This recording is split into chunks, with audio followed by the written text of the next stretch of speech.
बात की निज़ाम इंसाफ की और अभी बात हुई इंटरनल अकाउंटेबिलिटी की। सर, इस्लामाबाद हाई कोर्ट के 6 जज साहबान का जो मामला चल रहा है, सुप्रीम कोर्ट ऑफ पाकिस्तान में भी आज उसकी हियरिंग भी थी। उन्होंने ख़त लिखा, मुख्तलिफ़ किस्म के इल्ज़ामात लगाए, मुख्तलिफ़ किस्म के उसमें पाक फ़ौज के इदारे भी हैं, पाक फ़ौज पर जो है बातचीत की गई। सर बताइएगा कि क्या इस मामले की पाक फ़ौज के अंदर भी कोई इंक्वायरी हो रही है?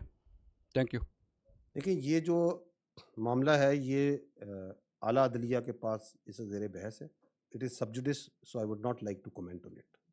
ताहम इससे हट के मैं पहले भी बात की है, मैं दोबारा ये कहूँगा कि बग़ैर सबूत के इल्ज़ामात लगाना कोई मुनासिब बात नहीं होती।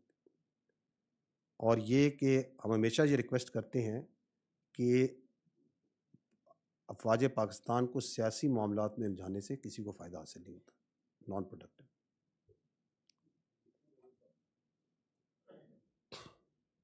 थैंक यू जैनल साहब। ये बड़े अरसे से हाँ